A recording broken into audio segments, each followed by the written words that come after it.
nos está llegando la primavera en este Jaén.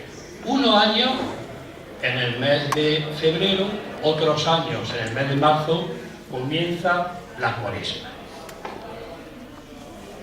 En la catedral, al inicio de la Cuaresma, se celebraba antaño las más beatas, la gente de más devoción, celebraban un triduo de carnaval que comenzaba el domingo de Carnestolendas y terminaba el miércoles de ceniza. Pero, sin lugar a dudas, no podíamos dejar de chocarnos y enfrentarnos con esas mascaradas callejeras que inundaban la ciudad. El carnaval de Jaén era mucho más sencillo de lo que ahora concebimos. Se subían a los baúles viejos de las casas, se abrían las arcas y comenzábamos a sacar toda la ropa de las abuelas o bisabuelas que se guardaban como en un tesoro escondido. Se colocaban caretas y nos cruzábamos por el paseo de Alfonso XII, o bien por ropa vieja, a la típica frase: ¿a qué no me conoces? Es lo tradicional del carnaval de Jaén. Había otro carnaval más íntimo que se celebraba en los palacios, como eran los palacios de los Covareda, de los condes de Corbul, de los Humanes, de los Blanco Hermoso, del Rincón de San Ildefonso, donde los grupos más de élite de la ciudad, más de clase social elevada, conformaban sus distintas mascaradas. Hacían grupos imitando quizá la tripulación de un barco, se hacían grupos también imitando quizá grupos callejeros y grupos de teatro, y se celebraban más íntimos. En el casino primitivo también se celebraban grupos de carnaval. Se imitaban a la boda, a la tripulación de barcos, a los reyes, a una corte. Todo era vivido en los días previos a la Cuaresma. Hay que decir que en estos días se preparaba, porque la gastronomía de Jaén siempre ha sido una gastronomía rica, una gastronomía variada, una gastronomía subyacente de lo que se producía en nuestras huertas, en nuestros gallineros, en nuestros establos, y durante esos días del triduo de carnaval se preparaba el albondigón de carnaval. Era una masa a base de picadillo de ternera, picadillo de pollo, tocino, que se metía dentro del cocido, y ese albondigón servía para reforzar la abstinencia que iba a venir a lo largo de esos 40 días. Si me podéis traer un poco de agua. Y ya nos llegaba el domingo, el miércoles de ceniza, tras ese triduo de carnaval. El miércoles de ceniza se iniciaba la etapa de la Cuaresma, que como su nombre lo indica, 40 días hasta la llegada de la Semana Santa. Se tapaban los retablos. Ahí tienen ustedes una bellísima fotografía del increíble retablo de la Merced, en el que todas las imágenes, los camarines de las imágenes, todas las columnas de la iglesia eran tapadas en tono con lienzos morados, para iniciar la época de la Cuaresma. Y en ese miércoles de ceniza, por la mañana bien temprano, los sacristanes quemaban ramones de olivos bendecidos junto con las palmas del domingo de Ramos del año anterior, que servían para imponer la ceniza a todos los que se acercaban a las parroquias de Jaén, con la siguiente frase que muchos de vosotros recordaréis: memento homo quia pulvis es in pulverem reverteris. Polvo eres y el polvo te convertirás. La Cuaresma era una etapa infinita, sentida, de los cultos. Comenzaba la Cuaresma con la abstinencia, y la abstinencia no es como la conocemos ahora. La abstinencia es que durante los 40 días, no solamente los viernes, los 40 días, la Iglesia prohibía la carne, los lácteos y los derivados de lácteos. todo lo que proviniera del animal. Había que tirar de manta, de las huertas, de las verduras y todo lo que no fuera carne. Al estar las gallinas poniendo huevos durante la Cuaresma, había que hacer algo con esa producción de huevos. Los huevos no es como ahora que se estropean de momento, los huevos podían durar hasta 2 meses, bien conservados. De ahí que la mitad de los huevos se utilizaban para los hornazos, que después se realizaban durante los días de Semana Santa, y la otra producción de huevos se guardaban para regalar los huevos de Pascua, que se vaciaban, y esos cascarones de huevos se rellenaban de chocolate o de natilla y luego se daban el domingo de resurrección a los niños. Esa era la abstinencia de la Semana Santa durante todos los 40 días. Pero comenzaban los cultos centrados en, porque estamos hablando de que en ese hasta 1888 tan solo existen en la ciudad de Jaén estas cofradías. Jueves Santo, ahora lo veremos, con la Santa Veracruz, la procesión de las 7 escuadras o de los judíos, la madrugada con el Nazareno desde la Merced y la tarde del viernes, bien los años pares e impares, desde San Ildefonso, Santo Entierro o Soledad, y desde San Juan, Santo Entierro o Soledad. Pero verdaderamente los dos puntos fundamentales de los cultos durante la Cuaresma eran dos. Uno, la iglesia de San Juan, o la Dolorosa de San Juan, en la que el setenario comenzaba todos los viernes de Cuaresma. La Virgen se entronizaba en el altar mayor, la Virgen era entronizada en el altar mayor de San Juan, y todos los viernes de Cuaresma todo Jaén acudía a celebrar el solemne setenario. Ustedes imagínense una sociedad en la que no existe ni televisión, aún no existe radio, que la tuviera eran raras excepciones. Pues que lo que pasaba, que las misas siempre se decían al amanecer, al no existir luz eléctrica.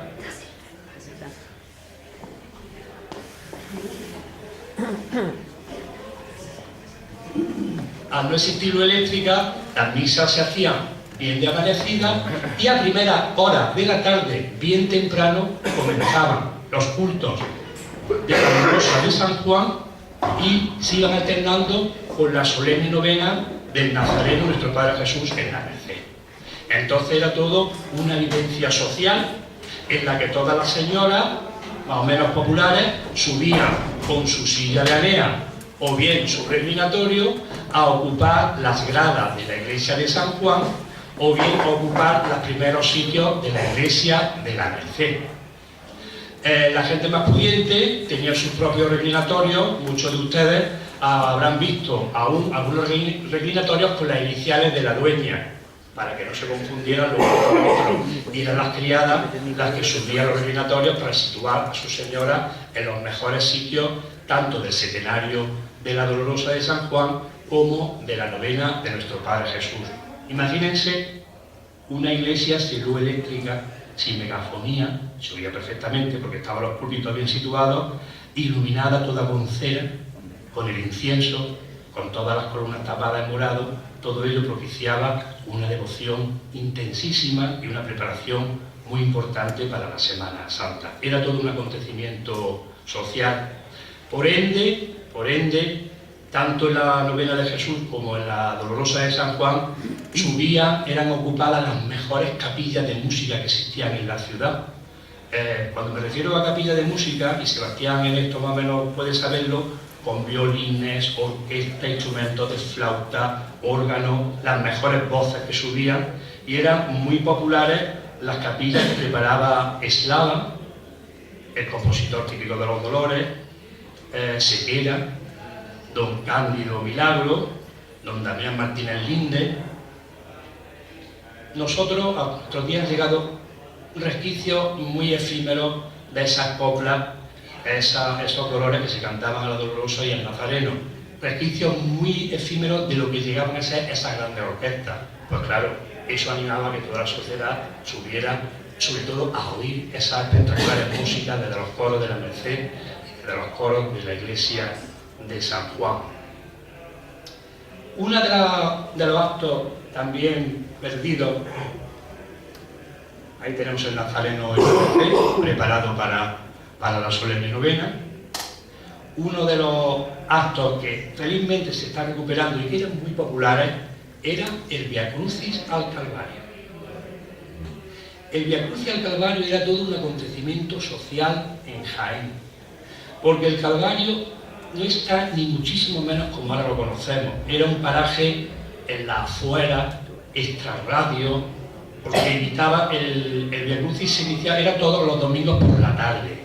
Los domingos por la tarde se iniciaba el Via Crucis desde la Bernarda. Era la orden tercera seglar franciscana la que iniciaba este Via Crucis en las Bernardas. Y entonces, una vez que atravesaban la carretera de Granada, existían 14 cruces hermosísimas de piedra. Digo existían porque ya el tiempo, el tiempo y sobre todo esa deformidad, esas naves comerciales que han roto toda la belleza y todo el esplendor de ese paraje del Calvario, pues han roto todo el encanto que tenía. Y entonces todos los participantes, en silencio absoluto y precedidos de canto gregoriano, subían con antorchas y con faroles, ascendiendo en la atardecida noche de los domingos de Cuaresma hasta el Calvario. Una vez que llegaban allí, terminaba la 14ª estación con el mismo Cristo que hay dentro de la ermita, acompañado por los otros dos cruces que asemejan los ladrones. Gracias a Dios hay una asociación que se está encargando de revitalizar esta ermita, de intentar darle vida y de intentar darle el sentido que este Via Crucis tuvo en su momento. Pero este era un acontecimiento excepcional en la Cuaresma del Jaén de antaño. De hecho, este crucificado de piedra tuvo tal protagonismo y tal cantidad de milagros que tenemos una gran colección de esbotos pintados en la parte posterior, pues que nos dejan el reflejo de todos los milagros que hizo este Cristo a lo largo, sobre todo, del siglo XIX. Otra costumbre muy popular también era el triduo del ex homo de las Bernardas. En las Bernardas existe una urna dorada barroca que a lo largo del año estaba siempre situada en clausura, y con la llegada de la festividad de San José, las monjas franciscanas bajaban la urna a la iglesia, la adornaban de pilistras, de los primeros lirios que tenían ellas en el huerto, de las primeras florecitas que salían en su jardín, y adornaban esta urna del ex homo de las Bernardas, en el que también era muy popular ese triduo que siempre comenzaba el día, se sacaba la urna cerca de la festividad de San José y el triduo siempre comenzaba el día 17. Era un triduo muy concurrido. De hecho, esta imagen es una leyenda muy popular. Se dice que había una noble en la ciudad de Jaén que al el padre no dejarla casar con un criado, esta decide entrar en el convento como novicia. Se ve que esta mujer tenía alarde de escultora y durante su estancia como novicia en el monasterio talló la imagen. Con este efecto, talló la imagen, muere el padre y lo que pasa, hay amores que matan, pues ella decide abandonar el convento para casarse con el amor de su vida. Se despide de las monjas, se despide de la comunidad y ella con sus báculos ya como sin ser monja, atraviesa una noche la galería alta del convento y dice que le dijo el ex homo: ¿me dejas por ese hombre? ¿Qué habló? Ella permaneció en el convento y la misma noche que tomó los votos solemnes murió. Y en la celda, sin saber nadie cómo, las monjas dicen que estaba el ex homo al lado de su cabecera. Esta es la leyenda del ex homo de las Bernardas, que no se saca ahora en culto, pero que sin embargo las monjitas lo guardan. Y bueno sería que alguna asociación o algún grupo de cofrades se decidiera a pedir este ceomo y poder hacer unos cultos. Por ejemplo, mi amigo de Pasión Cofrade que están aquí, pues era una iniciativa chula de poder sacar este ceomo y volver a hacerle su trigo.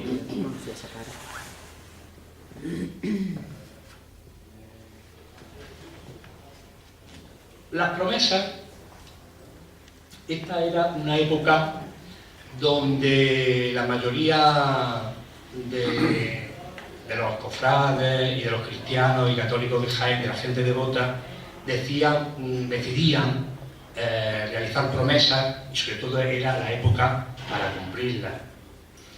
Sobre todo, una de las promesas, una de las cosas también que ya se han ido diluyendo en el tiempo, era la promesa del hábito.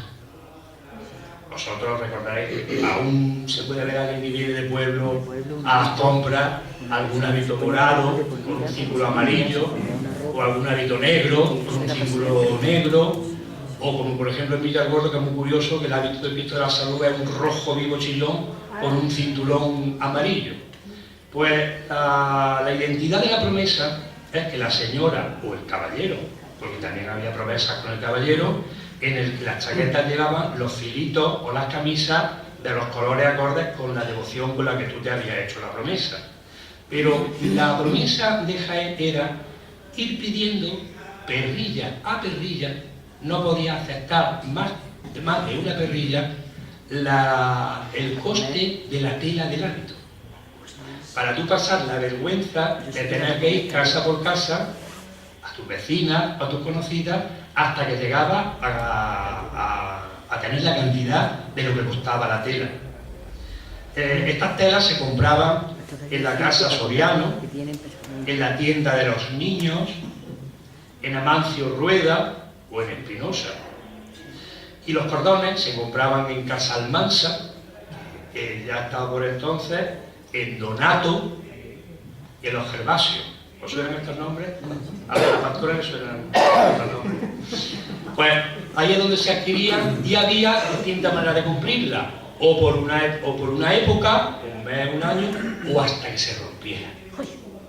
Normalmente en el siglo XIX las promesas eran pues por la guerra de Cuba, que se iban los novios o se iban los esposos, no tenían noticias, y incluso algunas daban por muerto y luego resulta que habían muerto y aparecía, o las cartas llegaban en tardar, vida mía, estoy muy bien, y la carta llegaba al año. Pero mientras tanto, en esa ansiedad por saber, pues la gente se acercaba a Jesús a vestir el hábito morado, se acercaba a la Dolorosa a vestir el hábito negro, se acercaba a Santa Rita en el convento de Santa Úrsula para vestir también el hábito negro con los filitos blancos, y era una de las promesas más, digamos, más arraigadas. Otra de las promesas que también han quedado en el olvido era la ofrenda del pelo. El pelo era algo tan importante para la mujer que una mujer sin pelo no tenía mérito o no tenía valor ninguno. Una vez ya que se casara ya daba igual, pero hasta entonces la manta de pelo era algo muy valorado. Y había promesa de ofrecer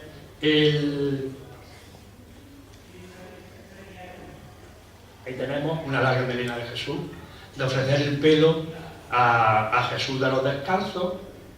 También había imágenes que tenían pelo, como el Cristo de la oración del huerto de las 7 escuadras, el prendimiento de las 7 escuadras, el eceomo, o simplemente anudar la melena y ponerla en esa tablilla de votos que todavía en algunos sitios, algunas ermitas de Jaén todavía aún lo conservan.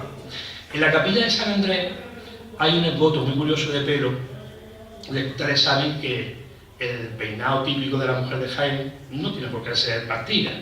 Era esa trenza de varios cabos que formaban un peinado que se llamaba de alpargata. Pues en la capilla de San Andrés, en el Cristo del Remedio, en esa tablilla hay todavía trozo de pelo con la forma de alpargata, ahí prendido como el voto. También era pues asistir descalzo a las procesiones. En la denominación de Jesús de los Descalzos hay dos variantes.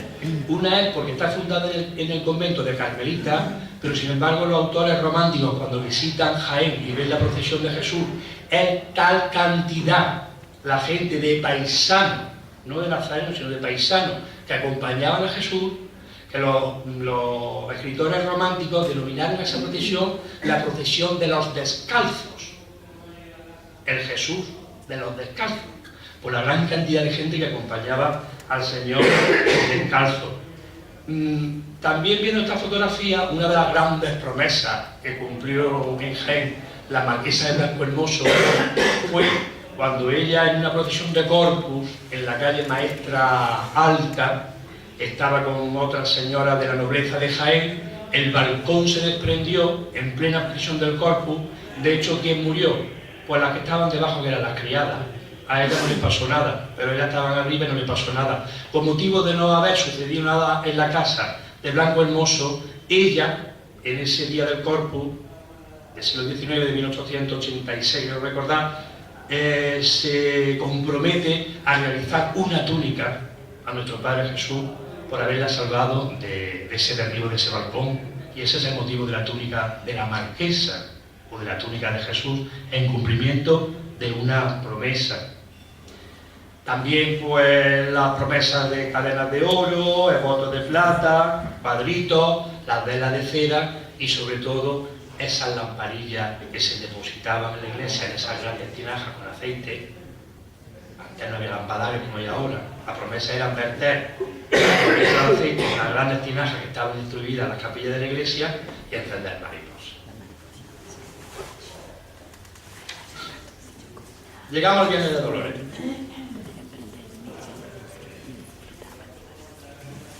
El Viernes de Dolores era todo un acontecimiento en Jaén, centrado, como no, en el barrio de San Juan. Actualmente el barrio de San Juan, antes se conservaba la iglesia de San Pedro, entonces la denominación, hasta que no se unieron las dos parroquias, era Iglesia de San Juan, a secas. Era el día de la Virgen de los Dolores, de San Juan. Y... pasa, Diego.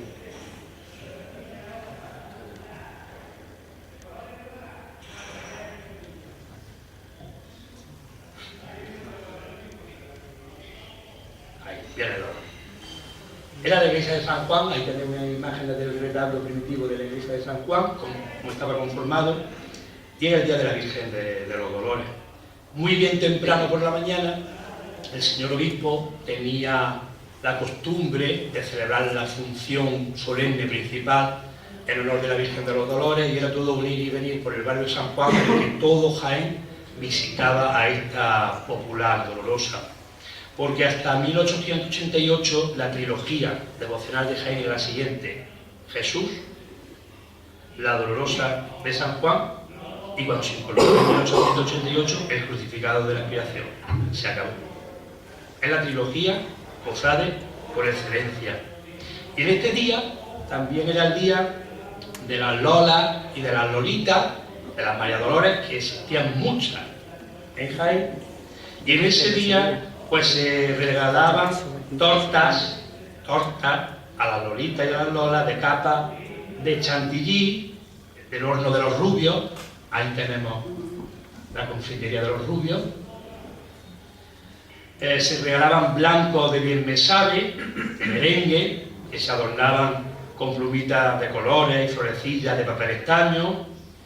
También se iba a Santa Clara a adquirir los bien me sabe de Santa Clara, las yemas de Santa Úrsula, los pastelillos de huevo amor de la confitería de los Porras, y sobre todo en ese día cuando se bajaba de San Juan por entre los corralones de Maestra Alta, Maestra Baja y Ropa Vieja, se dejaba ya entrever los primeros cantos de las saetas, de la gente que ensayaba en los corrales de su casa, y una de las saetas más populares por entonces decía: la Virgen de los Dolores siempre la traigo conmigo, aquel que no la trujere no me tenga por amigo.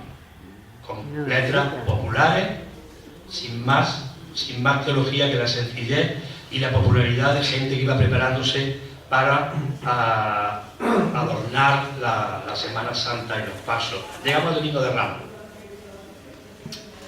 El Domingo de Ramos, la celebración se centraba sobre todo en la catedral.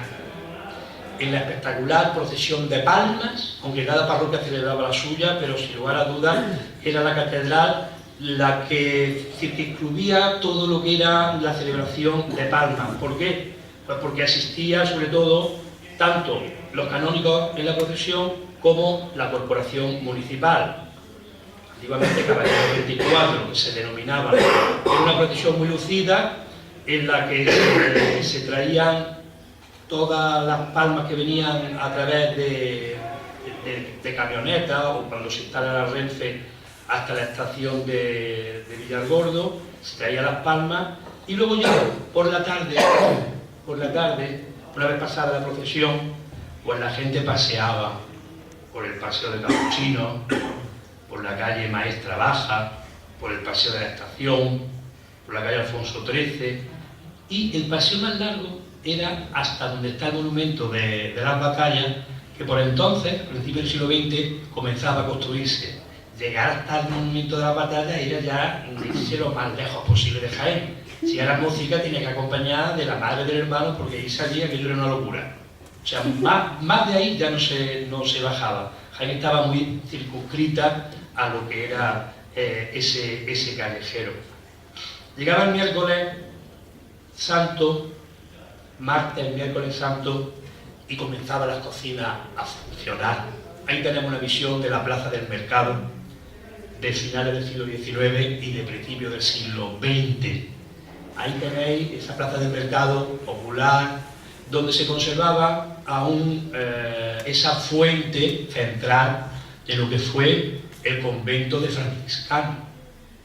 Esa fuente, cuando se remodela, lo digo para que lo sepáis, esa fuente cuando se remodela el mercado, se traslada a lo que fue cuartel de la Policía Nacional, que era la que estaba en el cuartel de la Policía Nacional. Cuando el cuartel de la Policía Nacional desaparece, lo digo porque mi padre era policía y yo en esa fuente me dio los pies miles de veces, nunca más se supo. Alguien llegó, la desmontó y no sabemos ni dónde está ni dónde fue a parar. Y ese era el sabor del mercado, donde las señoras se acercaban pues, para los últimos detalles, porque a partir del miércoles, martes y miércoles, las cocinas eran un puro hervidero. En los hornos las colas eran larguísimas, porque ni jueves, ni viernes, ni sábado se guisaba. Estaba prohibido encender la lumbre y encender los hornos en esos días santos. Pues entonces, claro, había que prepararlo todo en esos días de martes, lunes, martes y miércoles santo, al no haber procesiones. Yo traigo aquí una cita de don Rafael Ortega Sagrista, en el que más o menos desmenuza un poco los platos culinarios que se realizaban en esos días. Grandes fuentes de espinaca, con picatostes y pimiento en rama, muy majado. Los espárragos trigales o de piedra, dice el refrán, los de abril para mí, los de mayo para mi caballo.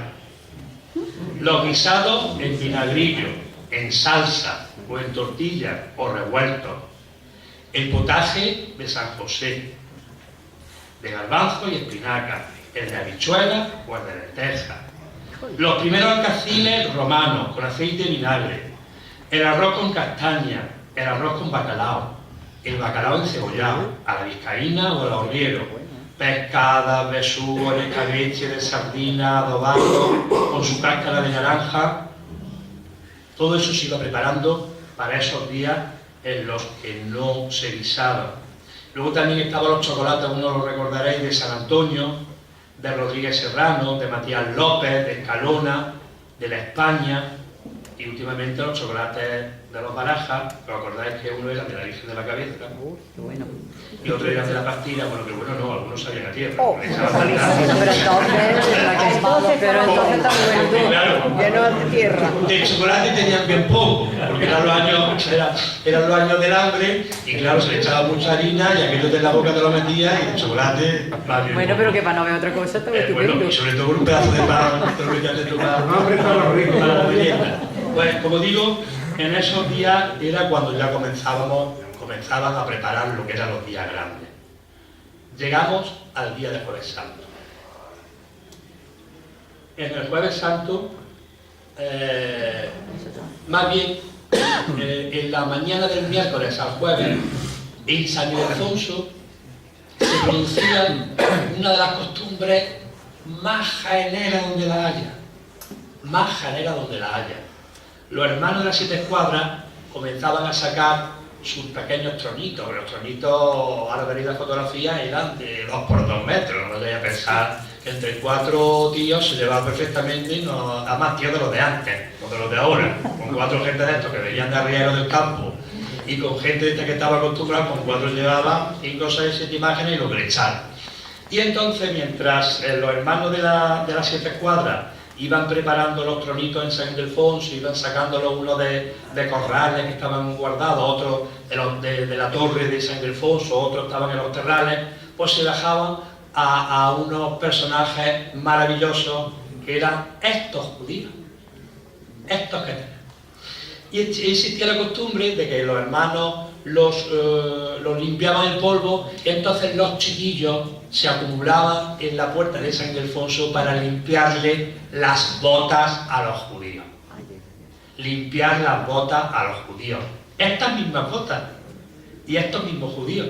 Porque esta congregación, que tenía 7 pasos, las 7 escuadras, en la mayoría de los pasos existía una gran cantidad de judíos, nos han quedado estos 2 como muestra, y entonces el sacristán, a cambio, a cada chiquillo que le limpiaban las botas, la cofradía tenía preparado unas canastas grandes de mimbre y le regalaban o unos chíos o unos natos. Ahí era el comienzo de la Semana Santa, es limpiar las botas a los judíos. Comenzaba la preparación de los monumentos. Era algo muy importante en Jaén. El monumento de Jueves Santo era algo que se preparaba con mucha anticipación y con gran profusión de adornos, y todo lo mejor que tenían las casas de Jaén era para la preparación del monumento de Jueves Santo que ya se estaba preparando.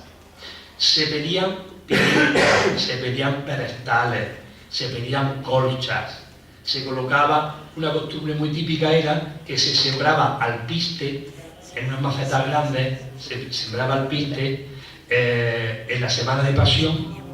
Entonces el alpiste para el Jueves Santo estaba recién brotado con ese verdor del alpiste, que también se colocaba en los monumentos del Jueves Santo para decorar, y sobre todo se limpiaban las jaulas, porque los monumentos del Jueves Santo, dentro de la iglesia y sobre todo de los conventos, se colocaban jaulas con gorriones y jilgueros y colorines.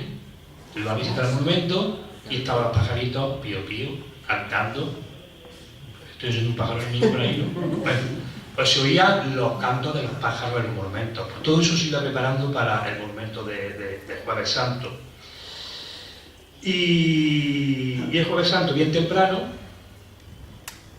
la mujer vestía la mantilla. Con concepto completamente distinto al de ahora. El Jueves Santo era el único día donde la Iglesia permitía que se celebrara como una fiesta. Porque el Jueves Santo no es pasión, el Jueves Santo es fiesta, la fiesta de la última cena del Señor. Las misas eran a la amanecida del Jueves Santo. A partir de las 5 comenzaban los oficios del Jueves Santo, 5 o 6 de la mañana. A las 9 de la mañana estaba la señora ataviada de mantilla visitando ya los monumentos. Ya estaba aquí instalado. Es el concepto distinto de la mantilla actual. Es el concepto distinto. La mujer vestía la mantilla y cuando ya llegaba a mediodía la mantilla desaparecía, porque ya comenzaba lo que era propiamente la pasión de Jueves Santo.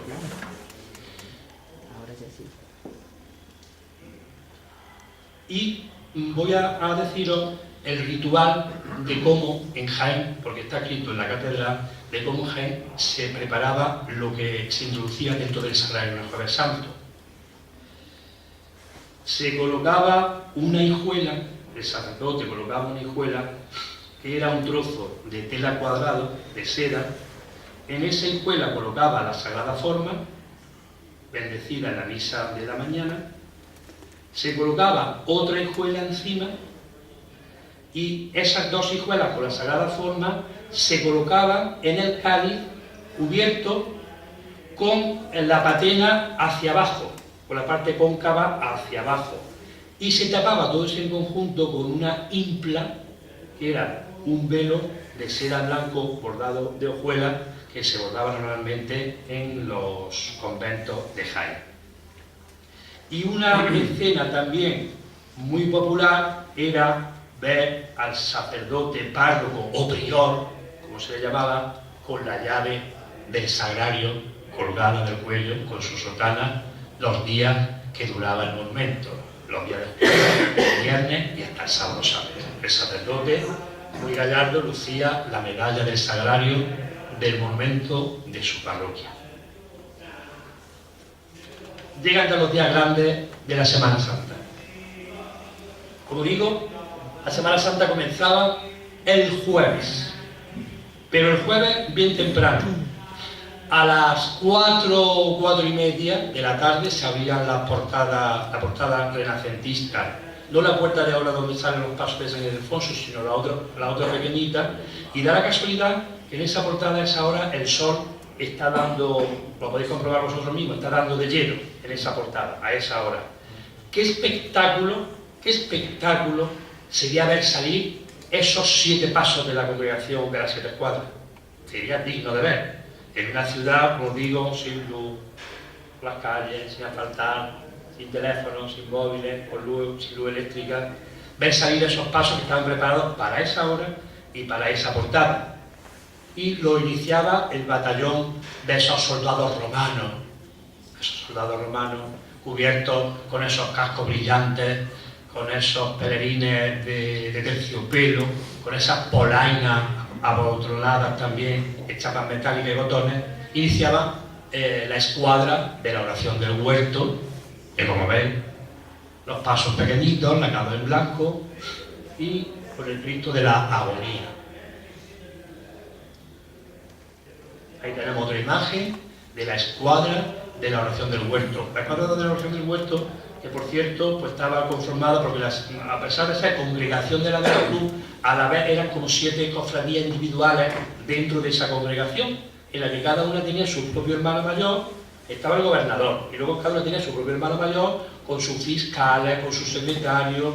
Incluso yo he leído hasta de esa época en la que tenían sus reuniones, siempre en domicilios particulares, calle Empedrada, calle de la Plata, calle de los Adarves, donde celebraban las reuniones en las propias casas de los hermanos mayores. Y entonces este de los pasos, sobre todo, estaba compuesto por hortelanos. Es de imaginar, la oración del huerto, los hortelanos. Tenemos la escuadra del prendimiento. La escuadra del prendimiento, donde tenemos aquí estos 2 personajes, ¿los ves? Esa fotografía de finales del siglo XIX, y ahí tenemos ese prendimiento que era la segunda de la escuadra. ¿Os veis esa mata de pelo de la ofrenda? Pasa. El Exeomo, que era otra también de las escuadras de la Santa Veracruz. Fijaros los fabricanos que flamencos, no sé si su caperú para la fotografía. Daros cuenta que esta fotografía, no lo he dicho, los negativos son de cristal, porque era un procedimiento en el que se hacía el objetivo de la cámara y había que estar de 10 a 20 segundos quietos, ¿sí?, para conseguir esta fotografía. De ahí que algunos de los personajes salen nítidos y otros salen borrados. ¿Por qué? Pues porque a lo mejor le picaba la nariz, se tuvo que rascar y ya salió el tío vivo. Y ahí tenemos una de las imágenes magníficas de la Semana Santa, como era el Cristo de la Veracruz. Los Cristos, hasta bien entrado el siglo XX, hasta que Alfredo Cazabán, en su revista López de Sosa, comienza a quitarle peluca y a quitarle postizo, este era el aditamento no de este Cristo, sino de todos los Cristos en España. Pues en las modas, ¿por qué? Pues porque anda al hombre no se le podía ver desnudo. Y entonces de ahí esas largas faldas para intentar tapar lo máximo las rodillas y sobre todo el efecto de las pelucas postizas para dar ese dramatismo y esa vivencia como de ese barroco llevado hasta nuestros días. Y ese gran velo que representaba, ese gran sudario largo que va pendiente de la cruz, o ese gran velo que representaba el velo del templo, que dice que el Evangelio que cuando muere Jesús se rasgó. Eso es lo que representaba. Así estaba el Cristo de la Clemencia, así estaba el Cristo del Silencio, así estaba el Cristo de la Misericordia, todos. De hecho, a algunos de los cultores, en los contratos, se le pide que la cabellera vaya tallada a manera de que lleve peluca postiza. Uno de ellos nazareno. Si vosotros habéis visto a Jesús vestido, lo habéis visto a Jesús sin peluca, tiene hecho el pelo no para procesionar con ese pelo, sino para amoldar la peluca a la caída que Jesús lleva tallada. Si vosotros vais a ver ahora la exposición que hay en los baños árabes, hay un crucificado muy interesante que estaba antes en la capilla del cementerio, y ese veréis como tiene el pelo preparado para la peluca. El Cristo del Calvario es exactamente igual.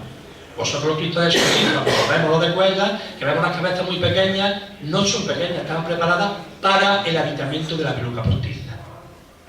El Señor del Trueno. Y ya comenzaba la madrugada. La madrugada, la Santa Veracruz terminaba a primera hora de la tarde, siempre antes de que anocheciera. Salía muy temprano a las 5, a eso de las 8 ya estaba la Santa Veracruz recogida. Entonces era un hervidero lo que era la iglesia de la Merced. Esta es la mejor fotografía que para mí representa la Semana Santa de Jaén. La iglesia de la Merced, cubierta con los velos morados que os he dicho antes de los camarines, está hecha con la luz de las tulipas de los pasos. Vosotros imaginaros qué gran fotógrafo que es Anónimo realizó esta fotografía desde el coro alto de la Merced, con la luz de los candelabros. Deja el objetivo abierto y recoge lo que es el ambiente de la madrugada de Jaén del siglo XIX. Con esos 4 pasos, el de la Virgen no se ve la Verónica, San Juan, el Nazareno a un lado, preparados para salir. Y se entreven los penitentes, que los penitentes de Jesús no iban de negro. No. Eran túnicas moradas de cola, con cinturón amarillo. Y cada hermano llevaba, de hecho hasta hace pocos años, yo me acuerdo que había alguna despistada, se vestía de morado, y la cofradía hasta que la he echado de la fila, porque claro, entonces decía la mujer, no, es que esta túnica es de mi abuelo, y me la pongo porque me da la gana. Y no le puede decir a la señora que no, porque es verdad.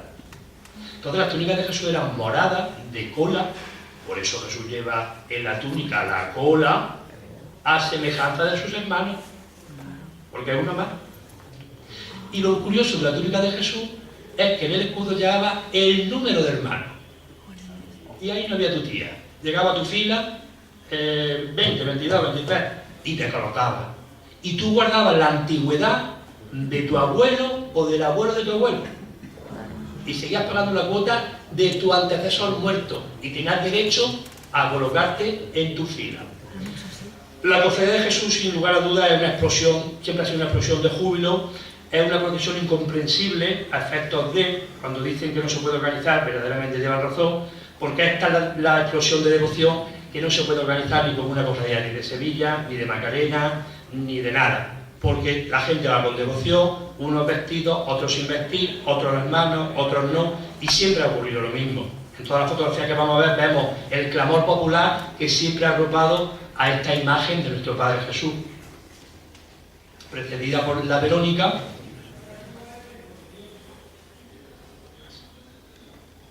una bellísima fotografía de Jesús por los cantones.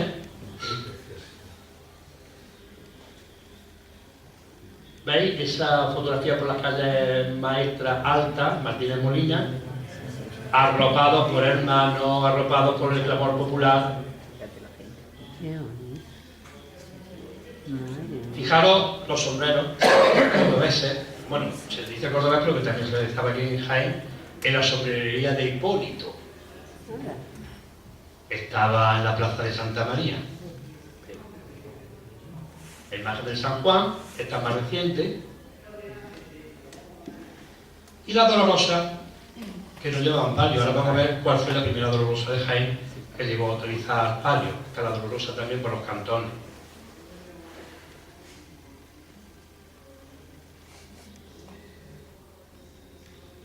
Esta fotografía también recoge. Bueno, vemos ahí una cosa que es muy curiosa, que es el palio de respeto. El palio de respeto, sabemos que el palio en la iglesia siempre se ha llevado o con el Santísimo Pero este palio de respeto se llevaba por respeto a la imagen, pero sobre todo por una cosa muy curiosa, porque si llovía, se colocaba encima de la Virgen y no había ningún problema, era un paso muy pequeñito. De hecho, había hermanos quizqueros, que son los que llevaban los quizques, de portar los pasos, y hermanos palieros. Tenían que ser gente fuerte, porque eran unas barras de madera gruesas para llevar estos palios, ¿lo ven? El palio. Fijaros que detalle también de las palmas, prendidas en los balcones de Domingo de Ramos. Y fijaros como casi todo el mundo va descubierto. Al pasar la procesión una imagen, se quitan los caballeros el sombrero.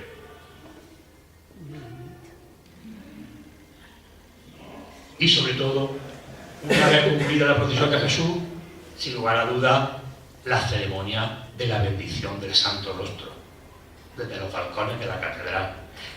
Porque la catedral de Jaén está hecha y por el Santo Rostro. No se concibe una catedral con balcones, en ningún sitio del mundo la hemos visto. ¿Por qué? Porque venían los peregrinos, el Santo Rostro solamente se ostentaba 2 veces al año. 2. No es como ahora todos los viernes, para nada. El Viernes Santo y el día de la titularidad de la catedral, el día de la Asunción. Solamente 2 veces al año. En esos 2 veces al año venían peregrinos, muchos de ellos allende de nuestra provincia, de toda España, porque se ganaba la Verónica, que era unos relicarios que se te daba de cristal, no sé si lo habéis visto en algún anticuario, algunos los tendréis, eran unos relicarios redondos, relicarios. Con la Verónica, la Santa Fe en un cristal, y eso significaba que tú habías venido a Jaén a la bendición del Santo Rostro. Y uno de los días era el Viernes Santo, al que acudía toda la ciudad de Jaén, a la plaza de Santa María. Había monasterios que tenían la suerte, las monjas de clausura, de poder ver los brillos de las piedras preciosas del relicario, el de las dominicas desde su patio. El de las dominicas estaban donde ahora está la calle ancha, en la dominica, y las carmelitas se asomaban a las terrazas para poder ver el Santo Rostro. Esos 2 conventos eran los que tenían la suerte de poder ver el Santo Rostro.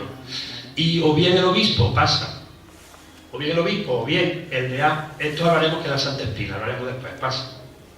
O bien el obispo, o bien el deán, bendecía desde todos y cada uno de los balcones a la ciudad en todos sus puntos. Llegamos al Viernes Santo, por la tarde. Se celebraba una curiosa... ¿Cómo voy de tiempo? Yo voy terminando. Antonio, llevo una hora. Pero no sé lo que llevo. Ya voy terminando. Ya voy terminando. Si estáis aburridos de decir, estamos Lo que estamos embobados. Vale. Estamos embobados. Y yo, uno de los defectos míos es que no pongo reloj. Todavía no te has caído de bueno. de eso. Entonces, ya llegamos al Viernes Santo. Viernes Santo tenemos aquí la suerte de tener 2 titularidades de Santo Entierro, por una pelea de frailes que ahora no viene al caso, en el que los años pares una cofradía de San Juan celebraba el Santo Entierro oficial y en la que los años impares la cofradía de San Ildefonso de la Soledad. Eso ya se llegó a un concordato y desde entonces se sacan los 2 pasos tal cual. Pero en la iglesia de San Juan, en la plaza de San Juan, una vez terminado los oficios de Viernes Santo por la mañana, todo esto lo hablo siempre por la mañana, a la amanecida, a la hora de mediodía se celebraba la tradición del descendimiento, porque Sebastián de Solís realiza estas imágenes a la vez que para procesionar, para realizar una obra teatral en la plaza, en la que los actores son las imágenes y el pueblo llano eran los participantes de ese acto sacramental. Daros cuenta de una sociedad en la que analfabeta, no se sabe leer, no se sabe escribir y encima la misa en latín. Entérate tú qué es lo que pasaba allí. Entérate tú qué es lo que pasaba el Viernes Santo. Pues bien, se preparaba un entramado teatral, un tableado en la plaza de San Juan, en el que se colocaba el Cristo con los 2 ladrones, la Magdalena, la Virgen, y en el que los sacerdotes iban diciendo el sermón en castellano, iban bajando con sábana al Cristo del Calvario que conocemos actualmente, se doblaban los brazos, se metían en la urna y comenzaba la procesión de Santo Entierro. Con la Magdalena, la Virgen de los Dolores, San Juan, era una manera de representar la muerte del Señor. Ahí tenemos los 2 ladrones, veis que no va el Cristo, ¿por qué? Porque Cristo va dentro de la urna. Y esta, la Dolorosa de San Juan, que fue la primera, en 1928, a la que se le realiza un paso de palio. A imitación de otras hermandades, ya por entonces sevillana y cordobesa, se realiza este paso de palio y el manto, ese conjunto que fue una donación de la familia Aponte, que siguen muy vinculados también a esta cofradía del Santo Sepulcro. La procesión de la Soledad, que sacaba varias imágenes, San Pedro, la Magdalena, y ahí tenemos, como os habéis lo que os he dicho del sol dando en la puerta, ahí tenemos esa magnífica fotografía de 1880 y algo, en el que está saliendo la procesión del Santo Entierro de San Ildefonso. El paso de la Soledad por la calle ancha, el arrabal, y una vez que terminaba la procesión, las imágenes no iban a la iglesia de donde habían partido. La de San Ildefonso se encerraba en la Dominica y la de San Juan se encerraba en la Magdalena. El Señor se estaba velando durante todo el día del sábado y, oh sorpresa, la ciudad de Jaén, el domingo de resurrección, abría las puertas y se había resucitado. A saber qué calle está. Yo aquí he estado mirando, pero que no tengo ni idea, porque parece la calle de mi pueblo, de Villargordo. Sinceramente. Y ahora ya el domingo de resurrección había una costumbre, era que en las familias pues, se engordaba un corderito, era el cordero pascual, los corderos pascuales, y entonces ya el domingo de resurrección pues veía a toda la familia, veis que el cordero lo han pintado unos lunares muy graciosos, que no se sabe si es un cordero o es un dálmata. Y entonces los chiquillos pues en esa mañana tan divertida del domingo de resurrección pues iban con su huevo de Pascua, iban con su corderito y iban anunciando pues la festividad del domingo de resurrección. Gracias. Yo con esto solamente he querido pues hacer una visión de las costumbres de nuestros antepasados, y con esto he querido ver la importancia y el bagaje cultural de estos usos y costumbres tan sencillos, tan naturales, sin tanta estridencia, y quizá la Semana Santa de Jaén lo que adolezca es que de mucha parafernalia y de que a veces nos vamos al centro y al sentido de lo que verdaderamente es. Cada Semana Santa es distinta, los que sois cofrades lo sabéis, y hay que vivirla dejándose llevar. Muchos son los eruditos que han investigado, como que un ateo dice que me cago en, pero luego a mí a Jesús no me lo toque nadie, o que yo no piso una iglesia, pero a mí la Virgen de los Dolores cuando... Son dos inconcebibles, pero simplemente debemos dejarnos llevar, respetar y sobre todo vivirlo, porque es una vivencia cada año distinta completamente, porque cada año recordamos cuando vemos a Jesús a alguien que nos falta, o cuando vemos la Dolorosa de San Juan, a lo mejor hemos tenido un nieto nuevo, y cada año sabéis vosotros que es distinta. Por eso en esta Semana Santa del año 2016, también tan especial para mí, es una Semana Santa dura, donde la haya para mí, dejarnos llevar y recordar con esta conferencia cómo la vivieron nuestros padres, nuestros abuelos y los abuelos de sus abuelos. Buenas noches y gracias.